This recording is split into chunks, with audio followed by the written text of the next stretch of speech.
Today I'm going to show you how to make instant box mashed potatoes taste as good as from scratch mashed potatoes, because who has time to peel all those potatoes? So we're going to start off with a few basic ingredients. I'm using Idahoan box mashed potatoes. There are 18 servings in this one box and we're going to do the whole thing. We're going to follow the instructions on the back. A few seasonings we're going to add include butter, black pepper, garlic powder, onion powder. We're going to use some water and another delicious ingredient, and some cheese and some green onions and some bacon. So let's get to cooking.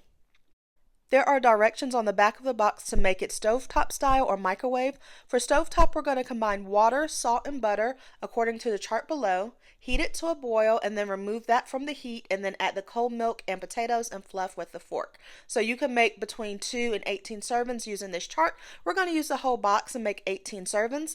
That will include 6 cups of water and 3 cups of milk and 9 tablespoons of butter. You'll notice 1 stick of butter is only 8 tablespoons, so I'll add an extra tablespoon at the end if we need it. To my water and butter, I added a pinch of black pepper and 2 teaspoons of onion powder and 2 teaspoons of garlic powder for flavor. And you'll notice instead of me using milk, which you could use whole milk, I'm using heavy whipping cream. Yes, this heavy whipping cream is a 32-ounce container. We only need 3 cups, not 4, but it's going to make a big difference in the flavor. I'm also using 8 ounces of extra sharp cheese, and I'm just going to grate that by hand.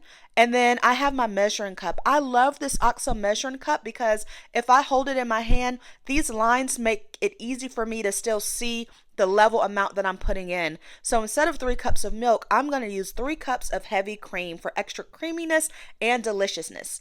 So now that my water, butter, and seasonings came to a boil, I moved it to an eye that is not turned on, so it's off the heat. And next up, I'm going to add my 3 cups of heavy cream. This really makes a big difference, and I'm giving that a quick stir to make sure it's all incorporated together. And now I'm going to add my potatoes, but you'll notice I'm only adding a little bit at a time. I suppose you could add the whole box at once, but I don't want it to get clumpy, so I'm just doing it in a few different stages so that I can give it a gentle mix after each pour. And so you'll see how it's not boiling anymore and it's starting to look creamy and thick, and it's going to be as delicious as if you had boiled a 5 or 10 pound bag of potatoes and peeled them yourself. Look at how the texture changes as I stir these potatoes. So basically these are dehydrated potatoes in the box that we're reconstituting with heavy cream, or you could use whole milk. And many people may turn their nose up at this, but if you add in a few delicious changes, as I'm going to show you in this video, it will be very, very good. So I'm using Viva Doria hickory smoked salt. I buy this from Amazon. I have a link down below. It's time for me to buy another bag. I am using 2.5 teaspoons of this smoked sea salt. Start here and then you can add more later if you feel like you need more flavor. The salt will not be overpowering, and I don't mind the brown specks that you're going to see. I'm a person who adds salt and pepper to my potatoes anyway. So I'm adding an extra tablespoon or 2 of butter, and look at these potatoes. Tell me this does not look like real mashed potatoes. It's just amazing, y'all. So another tip to jazz up these potatoes, we're going to add some bacon. Yes, I know we have cream, we have butter, we really don't need more fat, but we're going to add it anyway because it's going to taste good. So I fried up a few pieces of bacon. I'm going to use the bacon and the bacon fat.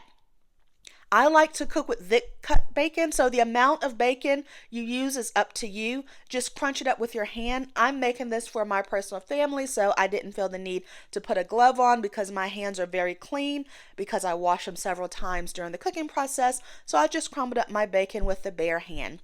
Now I'm adding some cheese. And I'm adding some green onions. Leave me a comment down below and let me know, what are your favorite toppings for a delicious baked potato or mashed potato.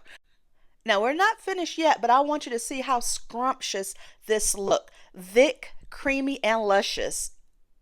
Now, another tip is to add some of that baking fat. Yes, I know it's not really needed, but it's going to add flavor that's absolutely delicious. And because I don't want people to just grab the toppings off the top, I like to mix my toppings into the mashed potato so it's kind of loaded all throughout. And then I will add additional bacon and cheese and green onions on the top. So I am incorporating all of my ingredients, and the amount of toppings you need is really up to your personal choice and according, of course, to how much mashed potatoes you actually make.